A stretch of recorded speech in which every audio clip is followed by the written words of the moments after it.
Hey guys, welcome to Pajama Let's Play. I'm Michelle. And I'm Chad. And we are your hosts today for the channel where we talk about all things Kingdom Hearts. So today we're going to be breaking down Union Cross and the first part of Dark Road because my husband has only gotten so far in the Union Cross saga. And I figured maybe everyone else would benefit from it too. But before we get into that, make sure to like, share, subscribe, and ring the bell. You can check out my Patreon or leave a tip via PayPal. All those things are in the description box down below. As per usual, there will be spoilers, so heads up there. Alright, so let's start with, how far did you get into Union Cross? Like Aladdin Land, Agrabah, as it is Okay. colloquially known. As far as like the actual story goes. I don't even remember. I remember like there was the off-brand Moogles. They call them Cherithies, but they're off-brand Moogles, let's be honest with ourselves. And I remember like... I disagree with that, just so y'all know. I remember like I was actually in a union, and I didn't really do much story. I just kept doing like these mega boss battles where we would all fight it, and they were cool, and then they weren't. So I don't really remember very much from it. Okay. So, funnily enough, I'm going to be putting I have a slideshow that I made for this to make sure I stay on point. Bullet points. So I will be putting that somewhere on the screen. So, we're going to treat this as if he's never played Union Cross and definitely hasn't played, at least the cinematics for Dark Road. And we'll start at the very beginning. So, Union Cross is a mobile game, for those who don't know, and it takes place in the Age of Fairy Tales. So this is when all of the worlds are connected in a Pangea kind of state. What we don't know at the beginning, but we find out later, is that these are actually data projections of the worlds as they exist in the future, and that will get explained later. That is done through the Book of Prophecies. So the Book of Prophecies is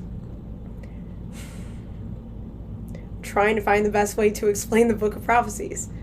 We have the Master of Masters, and now I'm getting out of order on my slideshow. Whatever, I tried, right? He's not even here. I know. I know, I'm pretty sure he's on the next slide, but... Well, hold on, can I take a shot at the Book of Prophecies? Sure. Okay, so... For reasons that we really still don't know, apparently, and using a method we'll get into later, the Master of Masters, again, not on this slide, we'll get into him, sent his eye, pulled it out, and sent it into the future. And it just kind of floated around all throughout the years, collecting all this data and looking around, and he can still, like, in his present, he can still see through it, so he just wrote a book. He's just like, all right, I'm going to sit down, have some tea. I'm going to write what my magic eye sees today. The book wrote itself. Even better, the book wrote itself. He just drank some tea and watched it happen. And then he made copies of it. And had some sea salt ice cream, of course. Oh, that fucking ice cream. So he had some ice cream and some tea, and then he copied the book, or did the book copy itself? He copied the book. He copied the book. And then he doctored either one of the books or doctored all but one of the books. Gave them all out, and we're like... All right, we're going to get into all of that. The Book of Prophecies is like the linchpin of this whole thing, apparently. That's really what you need to know about it at this point in time. Am I doing well? Yes. Okay. Yes.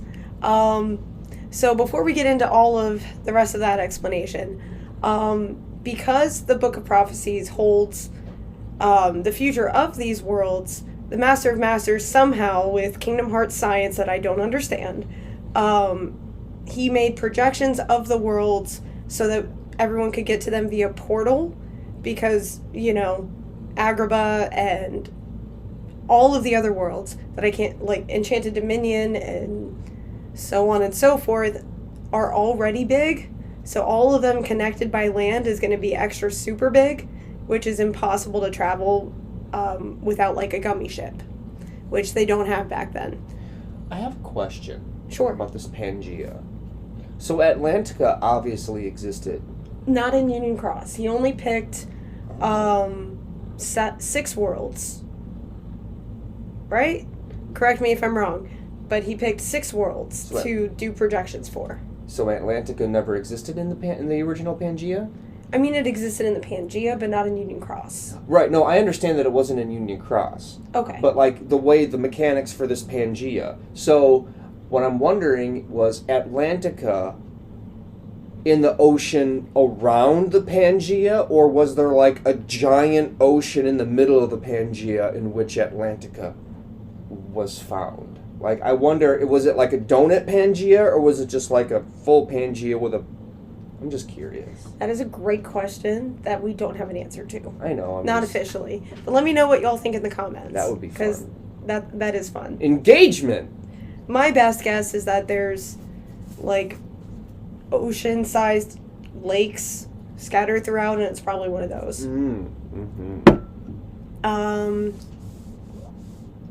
I don't know, because then Anyway, we would need to factor in things that are going to happen much later in this video. We've gotten way off track. We should get back to the slide. Okay, so we have the Book of Prophecies. The Master of Masters also created Chirathi. Chirathi and Mughals are very different, though aesthetically they are similar. Okay. I understand in the lore they're very different, but come on. They're not even from the same game. They're dollar store Mughals. And it's okay, because Mughals are cute. Everyone loves Mughals, and in the mobile game, you had to give everyone their own something, their own little personal dude to be like, hi, this is how the game works. I get it, but let's just call a spade a spade.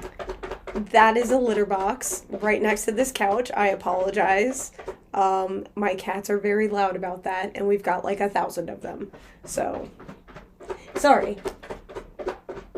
Alright, so we had Mughals that you could buy, I think, medals or something from. Yeah. Or outfits. Yeah. But then you have Chirathi, which is different. No, I get that. Okay. So, for those who don't know, Chirathi was created by the Master of Masters. There's one for every wielder. And they are responsible for monitoring the dreams of the wielders, chasing away nightmares, and basically being kind of like a conscience for them. They're the ones who deliver the mission orders and say, hey, let's go to this world. Hey, let's go check on this person. They're like the personal assistants of each Keyblade wielder. Yes. Although I would say more like a Jiminy Cricket. Okay. Except they don't literally diary everything. Journal everything. Right. But yeah, so they're basically the conscience for the wielder. As Chad said, once you first start up the game, you pick one of 5 unions to be part of. Each of those unions has a leader, which was assigned by the Master of Masters. He had a total of 6 apprentices, but only 5 became union leaders. Each of these union leaders were given an actual role. For example, we have Ira, who is, I guess, the patriarch type figure for the union leaders. He's their leader. Or there's Envy, who her role was to actually observe everyone and help with mediation stuff. So then they were also given secret roles, and that's where things start getting complicated. Ira wasn't actually, or no. Ira's secret role was basically just knowing that the Master of Masters was going to disappear one day, and that when that happens, he was to step up as the official leader. Ased, who was second in command, was given the secret role of whenever he feels that Ira's being a shit leader, that he should rise up and mutiny Ira and take over.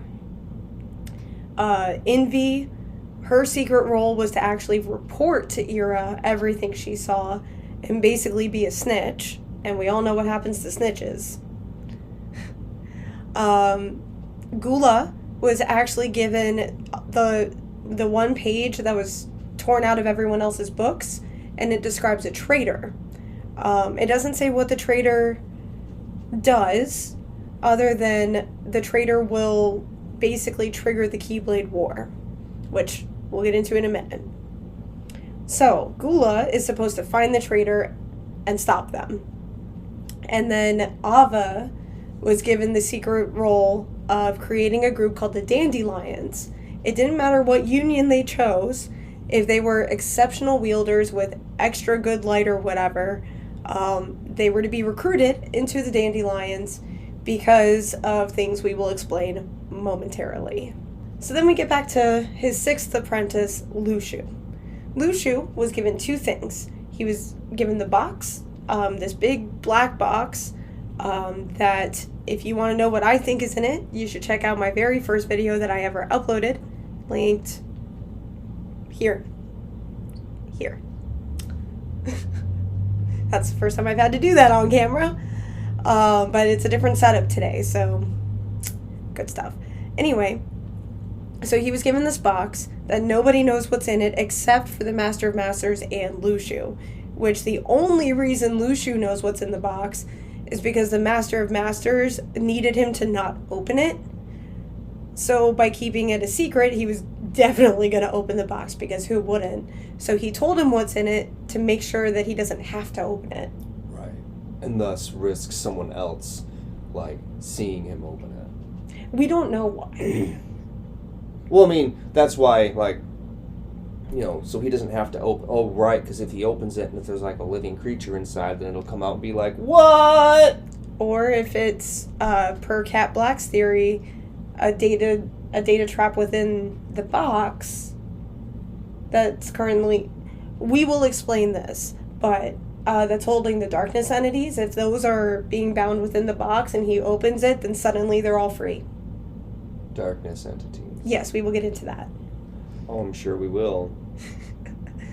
Okay, so he was given this box. We don't know what's in it. We want to know what's in it. Just for reference, it's like the size of a child. So, putting that out there. So then, he was given the Master of Masters Keyblade. It's called No Name. Some refer to it as the Gazing Eye. I prefer to call it the Gazing Eye, but, you know, that's just my preference. And the Gazing Eye actually has the Master of Masters eye in it, as Chad was explaining earlier. In order to see the future, the Master of Masters removed his eye and put it into the Keyblade, which kind of adds some layers to some other theories I've made. If you know, you know.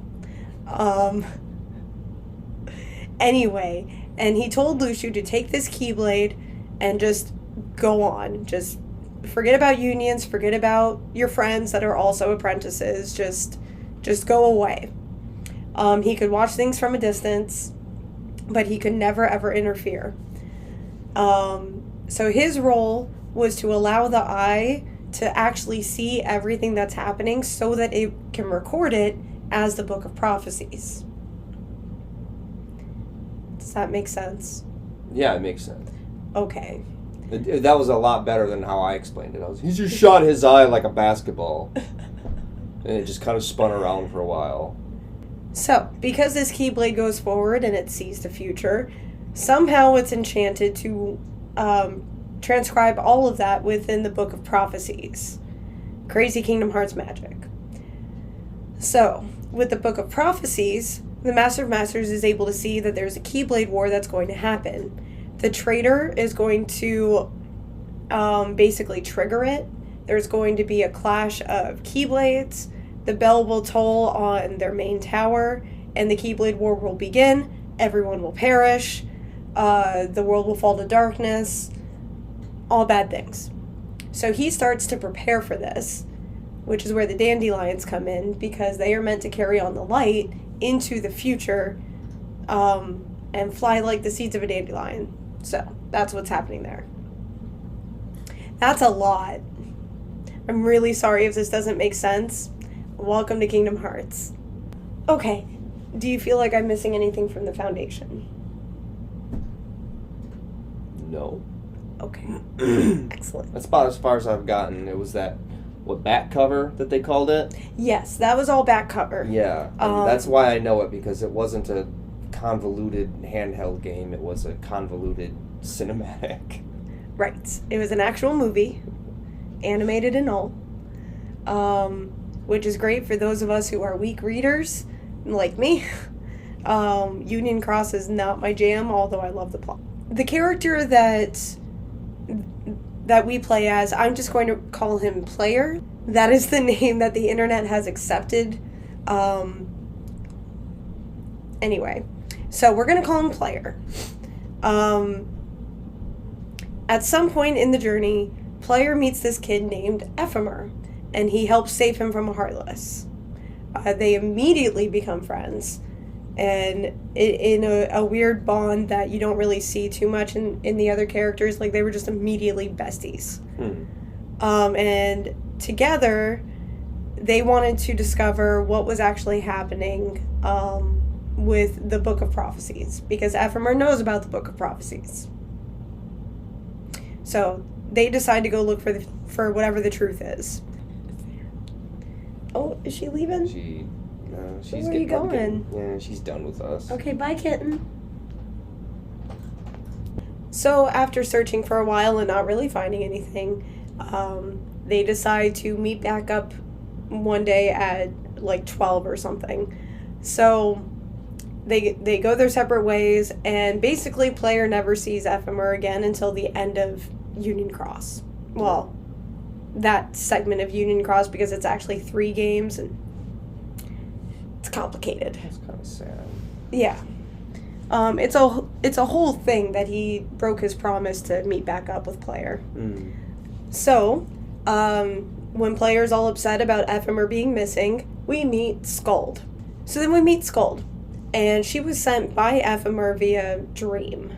Like, he came to visit her in her dreams, which he had also done with Player once, to basically let him know, hey, I'm not coming back because something happened. So Skuld and Player go to search for Ephemer. Things happen, and Ava intercepts them at the tower and invites them to become dandelions because they're awesome. So while all of this is happening, over on the side, Player's got a little stalker. Her name is Strelitzia. She's actually the younger sister of Laurium, who we have later come to know as Marluxia in Organization 13. Turns out Laurium's a good guy. Who knew, right? Who knew? So his little sister Strelitzia gets really obsessed with Player and follows him around, and I don't know, I think it's supposed to be cute, but I just thought it was weird. Like, it was kind of creepy? Yeah. Like, there was no context for this. It's just, I see you, and now all of a sudden I'm obsessed with saving you. Don't know what that was.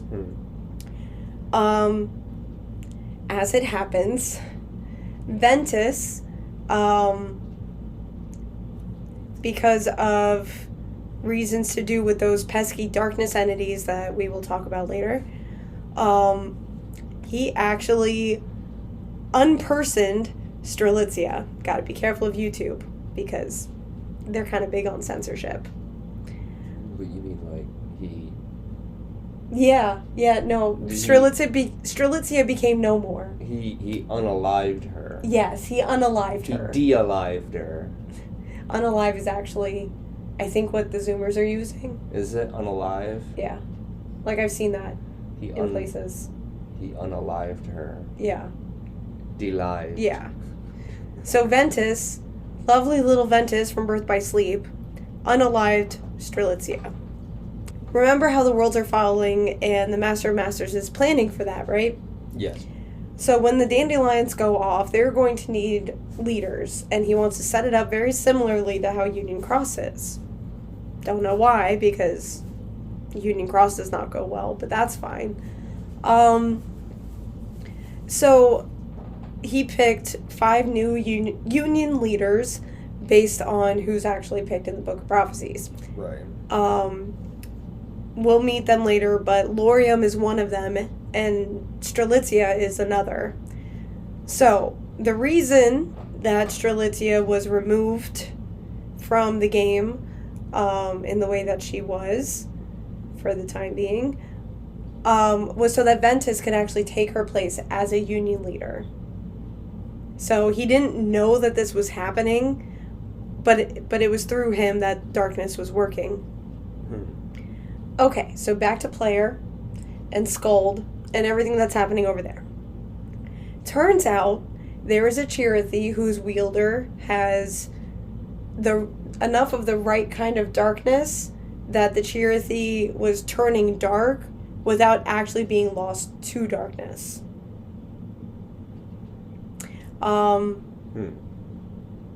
Alright, well, since the spoiler's on screen, basically, player starts getting all of this darkness within their own heart, and so in addition to their normal Chirithy, they also have a dark Chirithy. So he didn't darken a Chirithy, he just kind of made a Chirithy from darkness. Right. Either that, or we were unaware at the time that when the Master of Masters made Chirithy, he may have also made a dark Chirithy to balance. Right. So that's possible. That's a theory I have, but I'm not going to make a video about, because that's all 2 seconds. I mean, that is the theory. I mean, yeah. So, but that Chirithy starts off as normal looking, and then it gets a tint darker, and then a little darker, and then eventually it's purple, and, you know, good stuff. Feel free to check out this video for more on that. Anyway, so Dark Chirithy, in order to gain his own will that wasn't dependent on his wielder, had to pick a fight and sever the bond. So he got player to actually attack him, and they fought, and it was, I'm assuming, a very difficult fight. I didn't make it that far myself, but I've seen the cinematics enough times. Anyway, so that severed the bond, allowing Dark Chirithy to act on its own, which I think just freed the darkness entity within him, which, again, we will get to. How must that darkness entity must have felt that he finally got his freedom, but he's stuck in the body of a teddy bear? It's just like, even though you're purple, did he also have yellow eyes? So that seems to be a darkness entity trait, the yellow eyes. I don't know. Anyway, so you see this purple Chirithy, and you're like... I feel like he had red eyes. No, you're still not scary, Dark Chirithy. You're a purple teddy bear. I mean... Anyway. He might even be wearing a cape. Like, I don't exactly remember, but I feel like there may have been a cape there. Well, at least he's dapper. He knows how to dress. Right. Here, actually, let's see if, You think you can find a picture of him? Well, I have a picture of him. You have a picture of him. Yeah, he has a cape. He does have red eyes. Yes, he has red eyes and a red cape. He's so adorably, like, horrifying? Terrifying? I know, right? You just want to pick him up and hold him, but you know he'll probably bite your neck or something. Yeah. Well, or something. I mean, you fight him with your Keyblade. Oh, that's true. Anyway, so that happened. Meanwhile, off on the side. Okay, so let's back up for a minute. Okay. So we have the player stuff. Yes. And the player right now is dealing with this Dark Chirithy nonsense. Yes, All with right. Scold at his side. With Scold. And All his right. actual Chirithy. All right. And then we have, on the other hand, we have Marluxia and Strelitzia. Lorium and Strelitzia. With the latter getting murdered by Ventus. Yes, while he was under the influence of darkness. While he was under the influence of darkness. Yes. Don't do darkness, kids. Just say no. And No, now... I'm just kidding. Learn how to incorporate your darkness with your light. And now, on the third hand, we have... The union leaders. The union leaders. Yes, those pesky union leaders. Who are not the foretellers. They are the foretellers. The foretellers are the union leaders. Yes. Okay. These union leaders are the foretellers. Okay. And the foretellers plus Lushu are the apprentices of the Master of Masters. Okay. Okay. All right. I'm on board. All right. So, which is a great segue. Ava and Lushu are off having a conversation in some field on a cliff. I don't really know how to explain it. And Lushu tells Ava everything he knows about the impending Keyblade War, that the Masters knew he would disappear, and that basically he has seen everything happening and did nothing because that was his role. Ava does not believe that the Master of Masters would plan for the destruction of the world instead of trying to do something about it. So she strikes Lushu, which makes the bell toll, and the Keyblade War begins. Does she strike some of her Keyblade? Yes. Like over the head? No, like they clash Keyblades. And that's all it The took? Gazing Eye versus Ava. That's all it took? Yeah. When the Union leaders make the first strike, the bell would toll and the Keyblade War would begin. Oh. According to the Book of Prophecies. Okay. So, Player did not actually take up the offer to become a dandelion. Skuld absolutely did. But Player did not. Player felt that if there was a war happening, he couldn't just abandon everyone knowing they would perish. So he stayed to fight. And throughout the Keyblade War, he fights each of the Union leaders, and he is about to perish himself when in comes Skuld and Ephemer. And they save only Player. Don't know why he's the only one they saved, but that's what happened. And they take him into the Datascape. So. Okay, they took him to the Datascape. So why did he fight the other Union leaders? Were they corrupted, or was Player just like, I'm done with these shenanigans?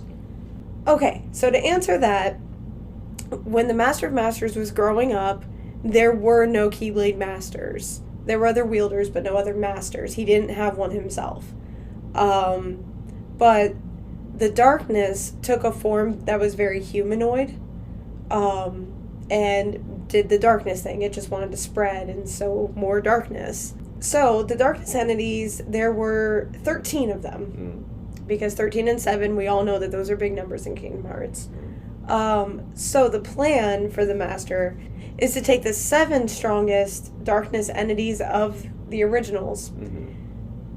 They had given up their bodies in order to spread better, and it made them a hive mind, so they ended up losing their own free will. So it's very Borg-like if you like Star Trek. And he is going to house them within the hearts of the Union leaders, Lushu, and himself. So in order to do that, he had to force their darkness within themselves to grow and grow and grow so that it would be able to cage these darkness entities without the Union leader or apprentice or whatever actually falling to darkness. Okay. So he assigned them secret roles with the distinct intention of building their darkness by making them not trust each other, making them turn on each other, and bringing out those 7 deadly sins more. Okay. So that is why nobody's roles actually fit their personality or their name. Okay. Okay, so to prepare for the Keyblade War, the Master of Masters created a world of data. We've seen this in other Kingdom Hearts games like the Tron world. And this datascape was intended to be a cage to house those darkness entities that were not put in the apprentices. So our new Union leaders don't actually know that they're in a data realm. They just kind of get put there. Like Ephemer and Skuld, when they go to save Player, they don't know that it's a data world they're going to. They just think it's a parallel world. Okay. So my understanding is that the darkness entities followed them there when the Keyblade War happened. Okay. I did explain that that the dandelions are in the datascape, right? Yes. Okay. The dandelions are in the Datascape. Then we're just gonna move on. All right.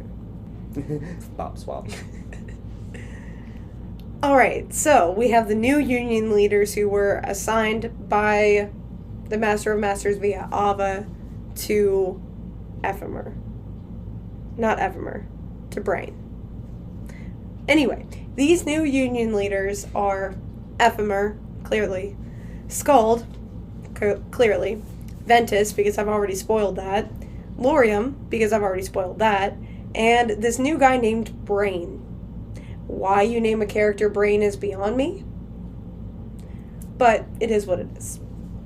So, Brain is given his own copy of the Book of Prophecies, because that's what the Master of Masters told Ava to do, is that he circled a name. This person gets the Book of Prophecies in addition to the how-to manual for how to be a union leader. Except, Ava did not select the name that was circled to receive the Book of Prophecies. It was supposed to go to Ephemer, but instead she gave it to Brain. Why? Because she was so frustrated at the idea of the Keyblade War being unpreventable that she thought maybe if she changed some things that were in the Book of Prophecies, it might avoid those big events. How'd that work out for her? Great. Not really. So, but that was her way of changing things. Except, Brain also noticed that Strelitzia was on the list and not Ventus. So, but he also figured Ava wouldn't make that big of a change, so he knew something was up, because he's a brain. He's very smart. Okay, and now we get to the part where we actually are introduced to the concept of the darkness entities. In comes Maleficent, because this isn't convoluted enough already. She shows up in the Datascape after just being beaten by Riku in Kingdom Hearts 1.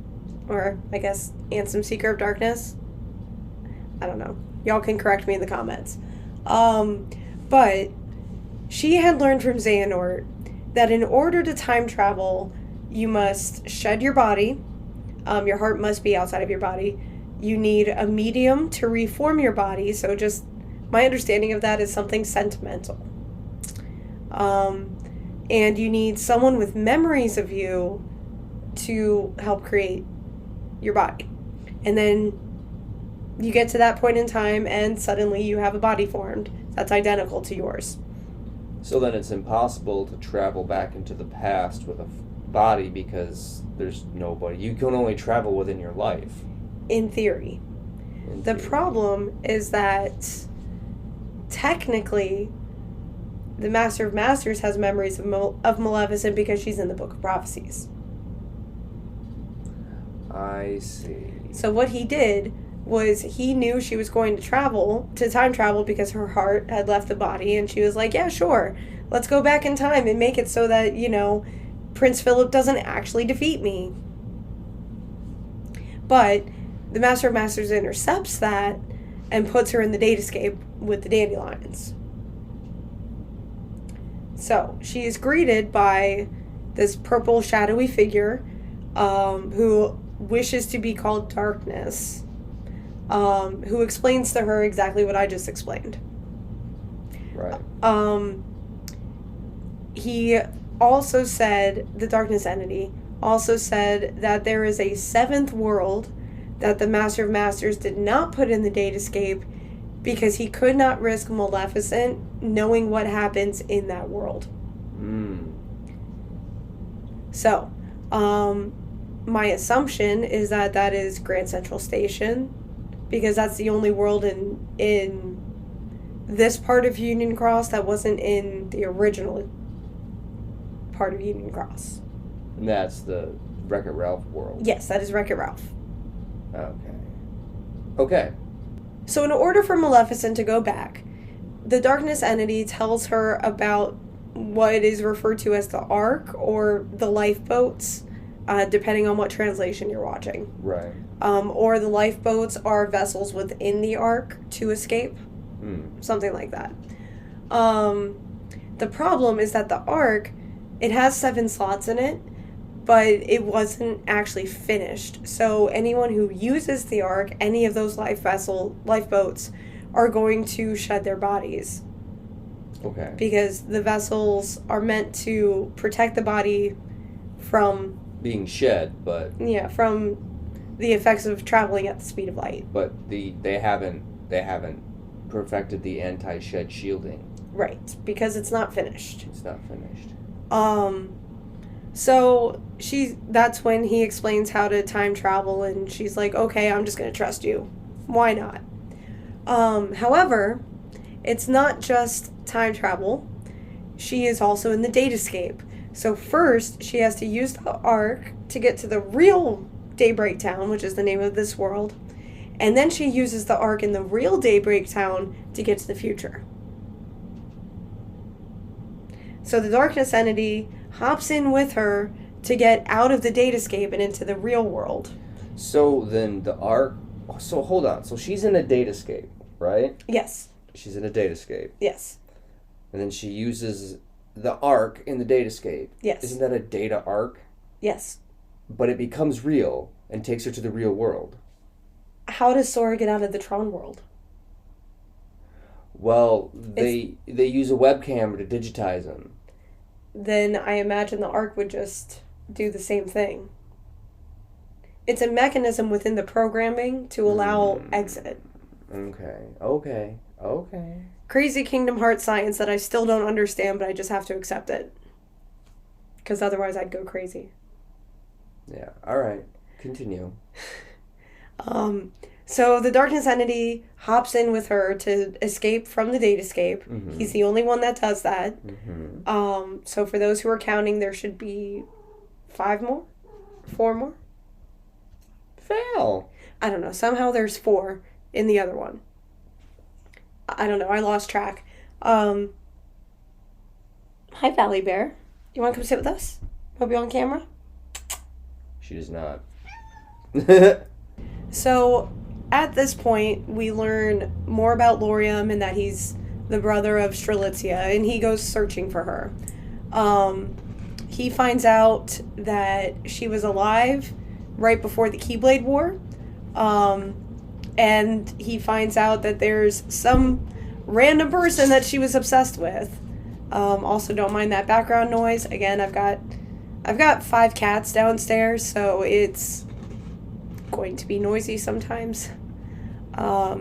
Anyway, so as Lorium is explaining everything he knows to the rest of the Union leaders, Ephemer and Scold figure out pretty quickly that he's referencing Player. So they go to talk to Player. Of course, Player knows nothing about Strelitzia because she didn't actually talk to him. She just watched him from sitting on a rooftop. Oh yeah, that is creepy. Yeah. Okay. And her Chirithy is just seemingly doesn't care. I'm like, okay, that's cool. So over time, there starts being some glitches. Because again, they're in a Datascape and they don't know that they're in a Datascape, but they start seeing little flashes of the Master of Masters assigning the role to Ava. And they see other little things glitching out in the environment around them. So, Brain goes to the Book of Prophecies trying to find answers and solutions. He learns that the Datascape is still going to fall.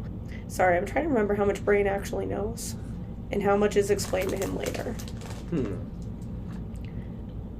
Anyway, so Brain figures out that they are actually in a Datascape and that since they're seeing the glitches, that must mean that their world is the data world, not the real world. So he starts devising a plan on how to save all the dandelions from the data world when it falls. Right. So there's that.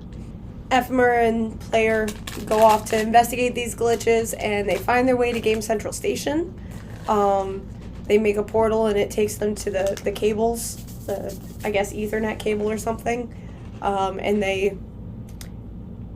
they do the whole Wreck-It Ralph movie plot. They meet Ralph. He goes into Hero's Duty. He meets Vanellope, so on and so forth. It all happens just like the movie. So the Master of Masters plan, the part I didn't explain before, is that once all 7 lifeboats are used, that is when Daybreak Town will fall to darkness. Or whatever. It will fall. It's going to get destroyed. So the Master of Masters in the background is also looking for a realm beyond darkness, one that darkness can't even fathom because darkness doesn't exist there. He calls it unreality in a world of fiction. This should sound familiar from Melody of Memory, although you did not watch Melody of Memory. I did not. You really didn't miss that much. Like, that was such a throwaway game. I'm very disappointed. Yeah, I really heard that the $60 price tag was pretty insulting. Ridiculous. For something like that. Yeah. Ridiculous. They should have just released the cinematics as a movie. Like they did with Back Cover. Yeah. And just been done with it. But anyway, we're not here to review the games, just talk about them. Right? Just our 2 cents. So the Master of Masters is looking for this unreality and a way to get there, and we don't really know after that. Mm-hmm. So remember how Brain figured out that Ventus was not supposed to be a Union leader? Yes.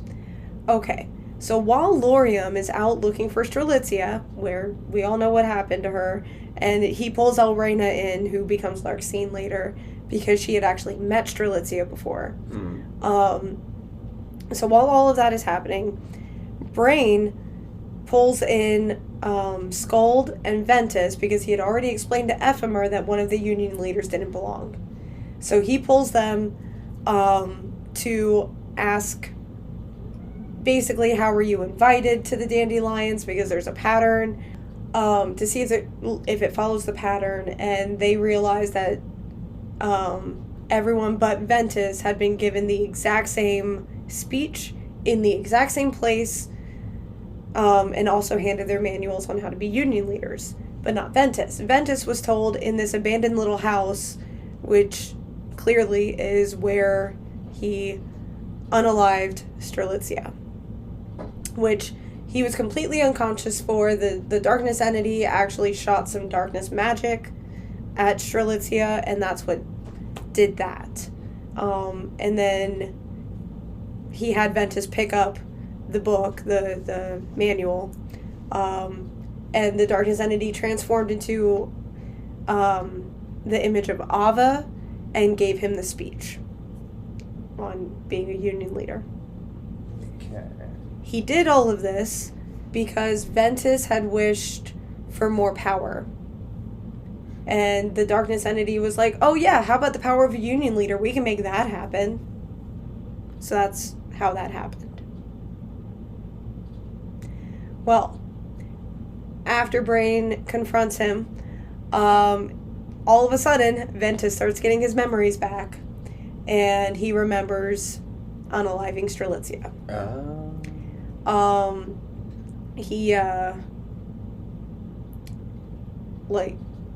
I'm trying to remember exactly how the confrontation between Laurium and Ventus went down.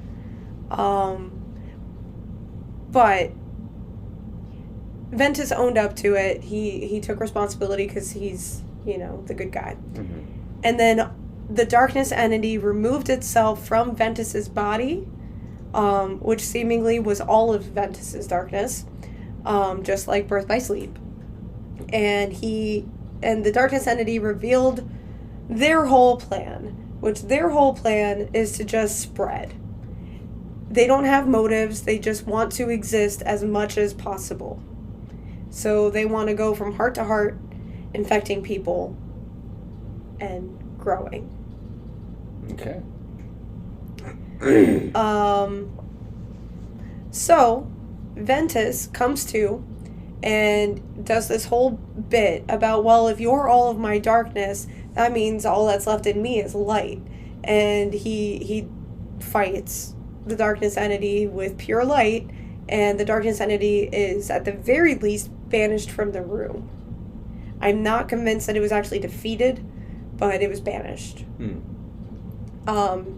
Which you did also get to see the other Union leaders trying to fight the darkness entity and fail. So Ventus, after that, goes unconscious again.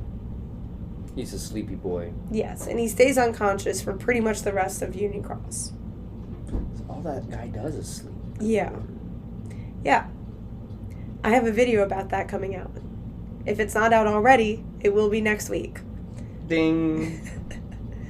Don't forget to like and subscribe for more content. Ding. If you like Kingdom Hearts. Okay. Should they also ring the bell? I mean, that would be helpful. Would it be helpful? It would be helpful. All it right. helps me with the algorithm when y'all do that. So, Ding. And if you hate this video, feel free to give it a thumbs down. That's also good for the algorithm because it's engagement. Engagement! Okay. So while all of that is happening, we have the Union leaders dealing with the Darkness entity. We have Player dealing with Wreck-It Ralph's world. Because Ephemer had come back at that point. As one does, yes. Right? Trying to investigate where the glitches are coming from. That is Player's role. Right. Find the source of the glitch. So Lushu, still watching and observing everything, comes in with what looks like a blonde girl. I think she's blonde. In a white cloak. Mm-hmm. Like we've all seen the black cloaks. This one is white. But it looks, it's the same design, it's just white. Yes. So then I wonder if that's to protect her from light. Well, that's something to consider that I definitely had not considered before. Had no one considered that a white coat, if a dark coat protects you from darkness, a white coat would protect you from light. So maybe she's a darkness entity. Yeah, I want to see y'all go crazy in the comments with your thoughts on that. Did I do something? And if anyone else has talked about this, because if y'all can tell me someone else has talked about it, I'll go look at it, but this might become a video on its own. We'll see. Future editing, Michelle will remember this. Anyway, continue. Okay. So, I assume this is in the real world. But Lushu brings this figure, and puts her into the Ark. We assume it's female. I don't think that was ever actually specified. But puts her in the Ark. So he's having some witty banter with the Darkness entity. And refers to this figure as the true dandelion. I am the truest dandelion! I hope y'all like Community. Because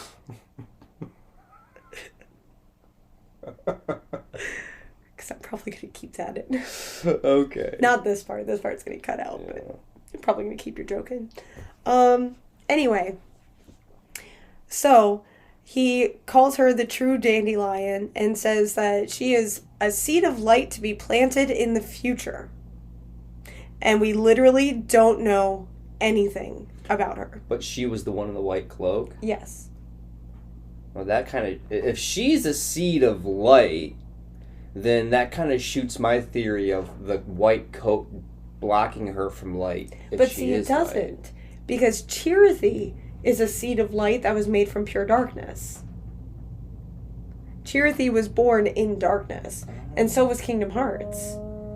Kingdom Hearts exists deep in the heart of the realm of darkness. Alright. Or y'all can correct me on that if I'm wrong. But okay, well then, cool. So he's sending her to the future as the true dandelion, and we really don't know anything else. So, meanwhile, I'm so glad I watched soap operas growing up so I can keep all this straight. Yeah, this could be a college course. I know, right? Maybe not a university course, but definitely like a community college course. And this is only Union Cross. We haven't even gotten to Dark Road yet. Oh, it hurts my heart. Okay. Meanwhile, back at the Union leaders, Elrena, future known as Larxene, and her Chirithy come out and say, hey, my Chirithy saw Strelitzia. Huh. And we're all like, what? What? She's unalived. Like, how do you see Strelitzia? Turns out, this is possibly a data version of Strelitzia. A data version. So, okay. Okay. Because all of the dandelions are data versions of their original selves. Okay. And Strelitzia was a dandelion first, before she was unalived. She accepted the role of the new union leader, which is why she was unalived. So does that mean that there's a Data Ventus? Yes. Because he's also a dandelion. Well, wouldn't he be the Data Ventus? Because he's in the data world. But basically, there's backup data of everyone. Right. That wasn't... But I thought he was the real Ventus who went into the data world. I don't know. I I'm can very see confused why. by all that. Let me know in the comments. Yeah. Yeah, that's... What a tangled web you weave, Nomura! Yeah. So we're told and shown that someone in a black cloak came, grabbed someone who looked an awful lot like Strelitzia, and walked off with her. So she was walking. Okay. I am assuming that was the Master of Masters because of how much taller he was than this figure also in a white cloak that he was walking with. But it could have been Lushu grabbing Data Strelitzia, making her the true dandelion, bringing her to the data world, or to the real world, and sending her off. Maybe the white coat helps protect a data and an entity and allows them to retain their form and have it become wholly physical as opposed to data. Maybe the white coat is a transfer medium for data people to turn into real people. Yeah. Or maybe it protects them from the light. Or that, I mean, they're not mutually exclusive because it protects them from the light of the real world while they kind of reform under their cloak and become a light-based creature.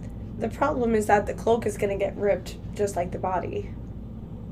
Like, the only thing that survives it is the heart. I don't know. I mean, unless there's fancy magic in the cloak that we're not aware of. Deus Ex Magica. Yeah. I'd also like to emphasize it was never actually verified that was Strelitzia or Data Strelitzia. It was just someone who looked like Strelitzia. That could have been Ava, because she wears a mask. Mm-hmm. We don't know what she looks like. That could have been someone else with red hair. Could have been anyone. So they're pulling the whole unreliable narrator. Yes. What a bunch of poo. If I'm not mistaken, which, correct me if I'm wrong, guys, Player is still in Game Central Station dealing with Turbo and all of nonsense. that. Yeah. It's all nonsense. At this point, I think he is dealing with Turbo. Alright. And finding out that Vanellope is actually glitching their game. Meanwhile, Brain figures out,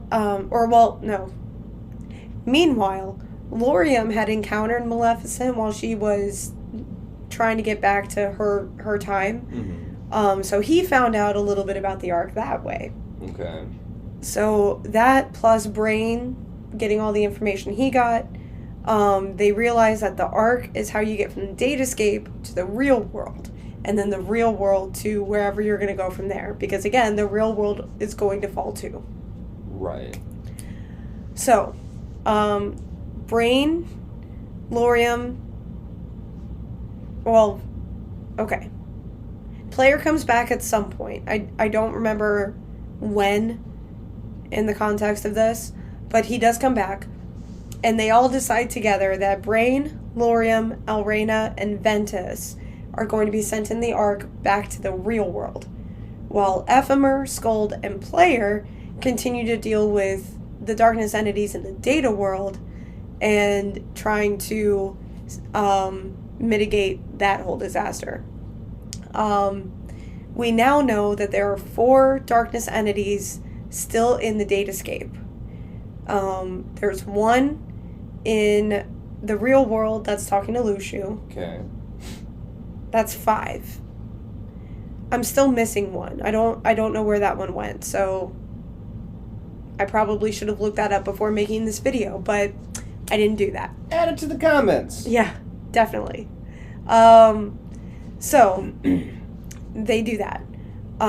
In the real world, Brain sends enough arcs back so that there will be 3 in the data world.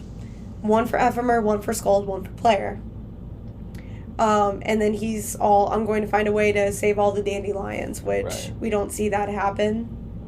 But we know the dandelions are okay because of Kingdom Hearts 3 when they all come to help. Yeah, are they okay though, or are they all just unalived? If they were unalived, they wouldn't be able to come to Sora at the War in 3. Unless there's some kind of crazy Kingdom Hearts magic. Deus Ex Magica. Fair. And all of the names were player names. Yeah. So, who knows? Maybe all of them, they're all just the same. They're all player, just from multiple universes, parallel universes. You're going to get the Marvel people all worked up. Oh, not that crap again. Just so you know. Yes, King. We'll keep that in, but you're going to get the Marvel people worked up. If you want to see why I feel the way I do about Marvel, video linked here. So, from there, Laurium, Elrena, and Ventus use the Ark in the real world to go to the future.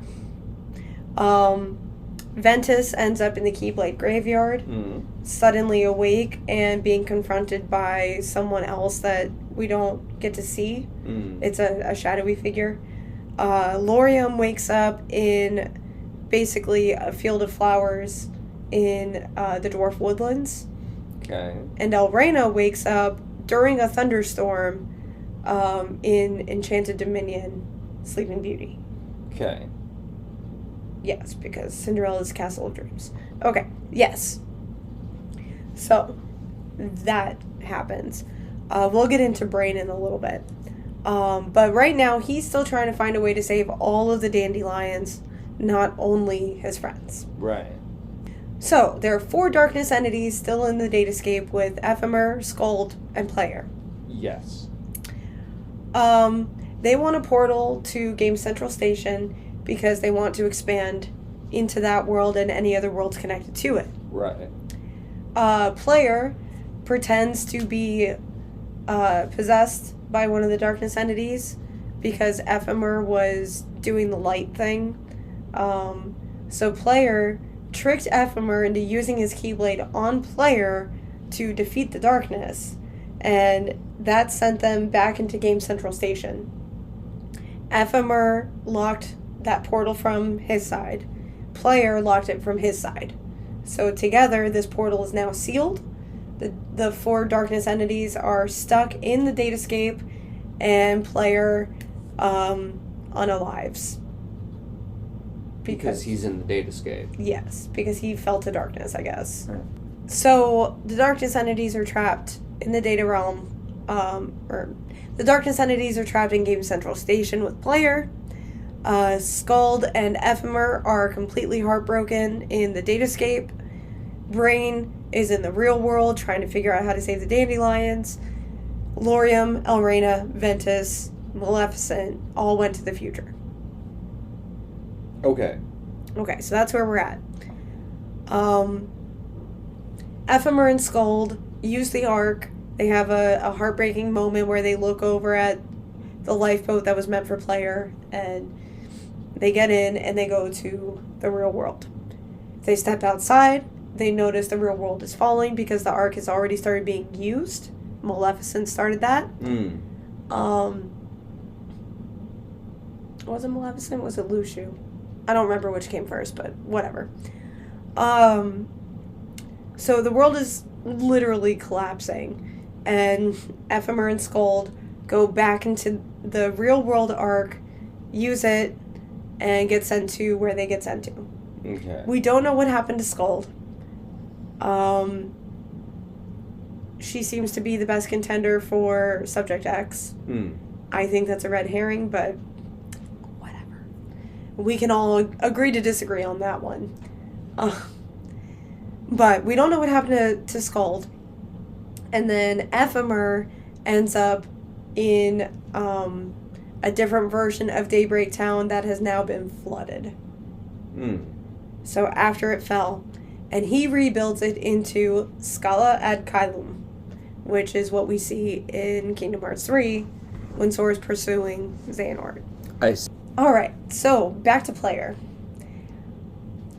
Turns out all of these dandelions, as they're falling to darkness, have the option to either become one with their Chirithes and become those adorable little spirit/dream eaters that we saw in Dream Drop Distance, or they can reincarnate. Player opts to reincarnate and becomes Xehanort. So, at this point in the Union Cross finale, we get some theory fodder. In the left, we have seemingly someone who looks like Skuld holding baby Xehanort, and some dude in a blue cloak seen in the right as he's about to unalive him. That was going to come out wrong. As he himself is about to become unalived. Next to Xehanort as he's about to leave Destiny Islands. That's young Xehanort. Yes. That is the Xehanort that is in Dark Road, which is also the Xehanort that had that conversation with the Master of Masters. Is it also the Xehanort that has the stretchy Keyblade in 3, or is that a different young Xehanort? I don't know. Well, no, young Xehanort is the same. Okay. They are all the same. All right, so then this young Xehanort is the one with the time stretchy Keyblade in. He hasn't learned all of that yet, but that but is this him. is the same age-ish. All right, so he is the Give one or that take eventually... a few years because y'all are nitpicky. Yes, so he this one in the screen right here eventually joins the new organization. Is that same one? Yes. Okay. Yes. After the events of Dark Road. Right, yes. So, back to Lucio and Brain. Brain is trying to figure out how to save the dandelions. Lucio comes in and talks to him about it, and all we're really given from all of that is, it's a shame that this is the only life you have, Lucio to Brain. And then the next thing we know is a reveal that Lucio now has Brain's body as a vessel. However, Brain also got sent to the future in a different version of Scala ad Caelum. This one right here. Which he is greeted by Sigurd, which in Norse mythology is a hero who was known for slaying dragons. But Sigurd greets Brain with his hat, because his hat is iconic, and is all, okay, let's explain what's happening, and then cut. Yeah. But we do get to see a statue of Ephemer, and Sigurd is all, he created Scala ad Caelum, he's our first Keyblade Master, and he's like, hey, he's my good friend. And now we get a color change because we're into Dark Road. I don't know why I get backstory. Yeah, let's have some Kingdom Hearts backstory. But like, I don't know, it all seems very, very convoluted. Yes. And my whole thing is why. And then you can't answer it, so it's fine. My understanding is that this is kind of just Japanese culture. Maybe. Anime comes to mind. Yeah. Anyway, shall we continue? Yes. Xehanort has memories that belong to player from Union Cross. So, the finale of Union Cross confirmed for many theory crafters that Xehanort was, in fact, the reincarnation of player, because that was up for debate. So, just because something sounds like a crazy theory does not mean it's wrong. Just putting that out there. I did not come up with that theory. I didn't even believe it. So, do with that what you will. So, Xehanort from the future, a bodiless Xehanort, comes to visit young Xehanort. This is the same yellow cloak guy that went to, I think Sora was all, you're going to open the door. KH1. Yes. Yeah, okay. So that's Xehanort. From the future without a body. Okay. So he comes to his younger self and is all like, hey, you should leave Destiny Islands. There's nothing for you here. And if you don't leave, my path doesn't begin. So Xehanort leaves and makes his way through the realm of darkness to get to Scala ad Kylum. He starts training as a Keyblade wielder. He's got 6 classmates. We already know about Ericus. We already know about Xehanort because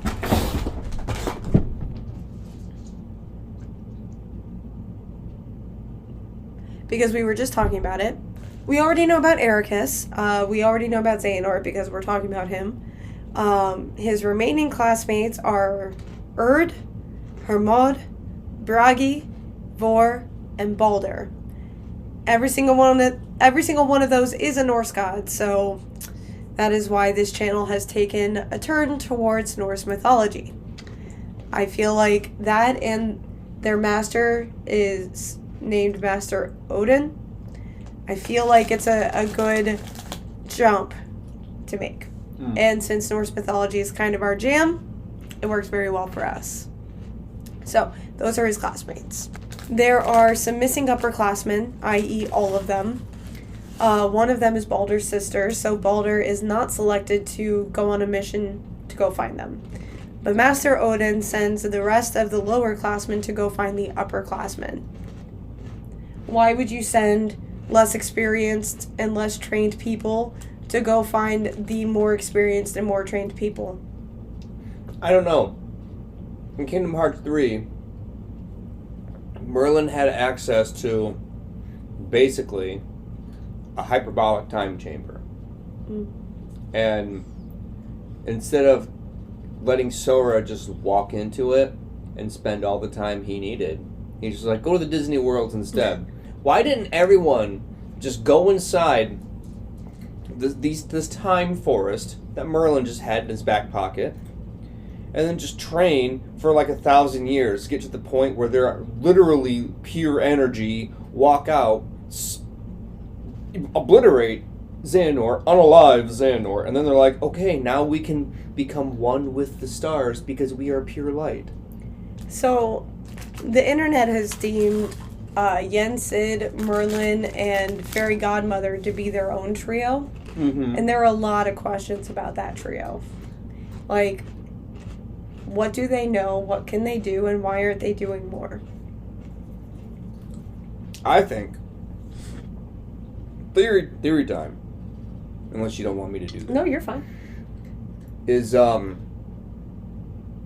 they are similar to, they are not exactly, but similar to the Maiar, leave the Maiar, in Lord of the Rings. Those are the wizards.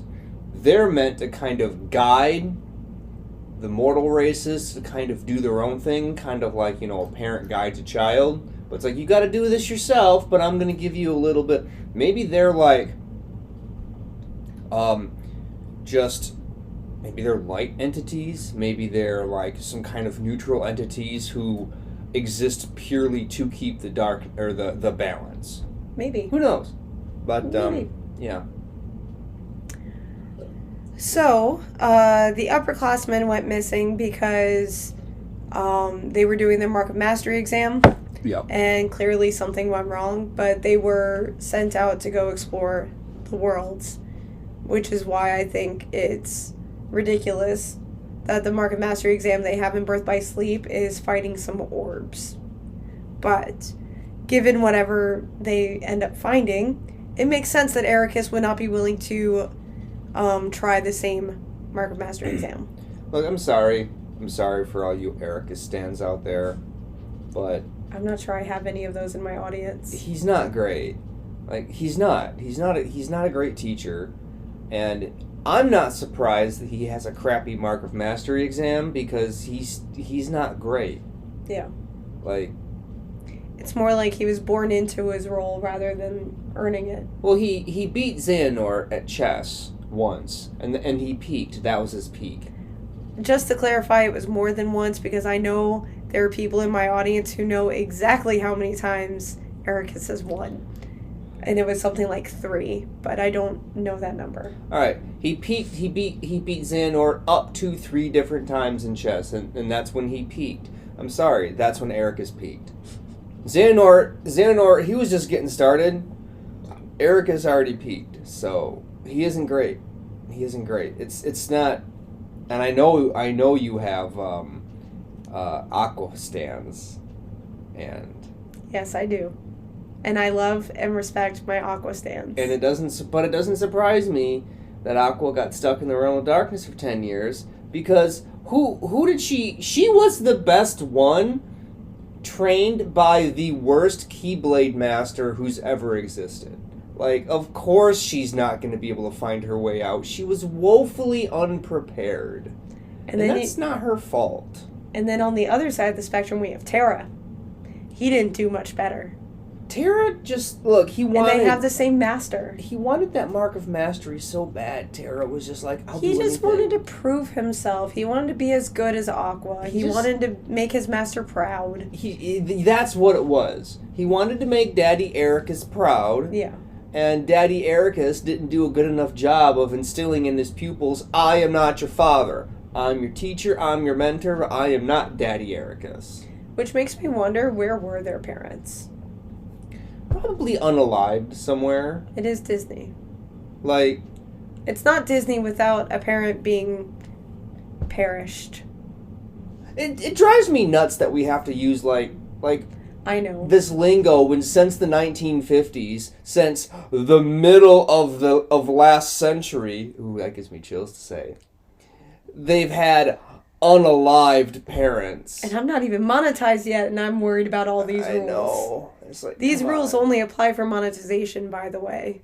So, like, I don't need to worry about it yet, but I think it's a good practice. It's a good habit to get into. So like and subscribe. Hit that bell. Click the like or dislike and unsubscribe. Don't unsubscribe, but dislike because engagement. But don't unsubscribe because that would hurt my heart. You don't want to hurt my heart, do you?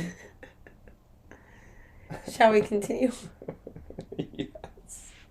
Okay, so we are also shown at some point that there are some gravestones, 4 of them, that Xehanort is grieving over.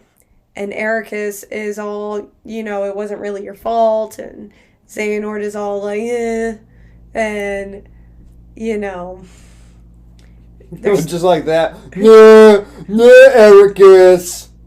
Let me grieve, Ericus. I don't remember exactly how it went down. Like, he's all like, I need space, or something like that. And it's the brothers being brothers, You know how it goes. Or maybe you don't. Anyway, then we get back to Ericus and Xehanort and their classmates going on the search for the upperclassmen, which, again, Baldur is not sent on this mission because one of them missing is his sister, and that seems not tacky, but kind of like rubbing salt in the wound. It's not a good idea. Yeah. He's not, he can't, he lacks the objectivity he needs to ensure that he keeps himself and his other classmates safe. Yes. Because this is his sister. Yes. And they know that he could fly off the handle. And then, what if they find his sister and she's unalived, and then he's all like, rage! And then darkness, and then all of a sudden you have another darkness dude, and no one wants that. And they're really big on maintaining the world order. Yeah. So, they can't have him ruining that.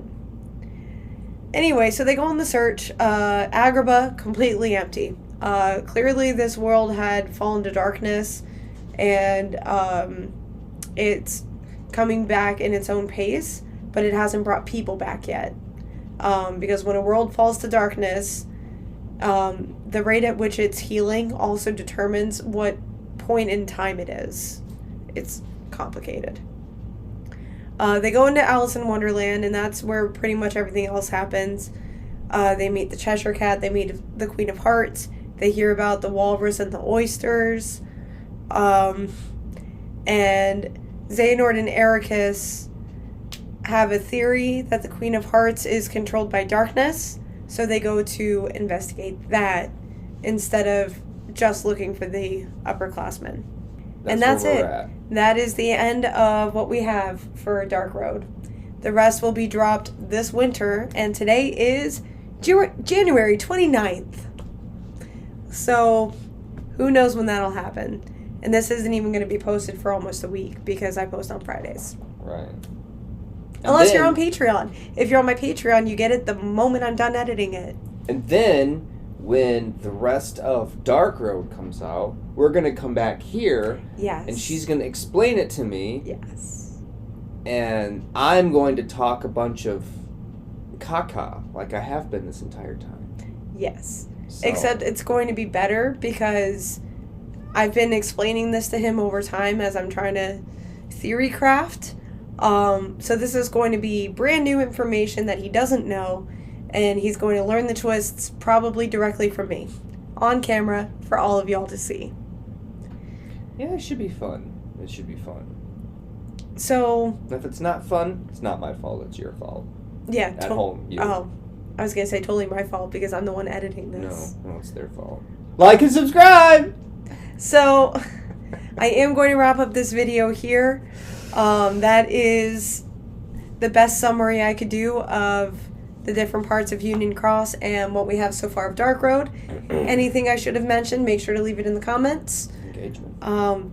Yes, it's great for engagement when y'all leave comments, and when you thumbs up or a thumbs down, the algorithm just notes, hey, this person did a thing. Also, don't forget to like, share, subscribe, and ring the bell. You can follow me on Patreon.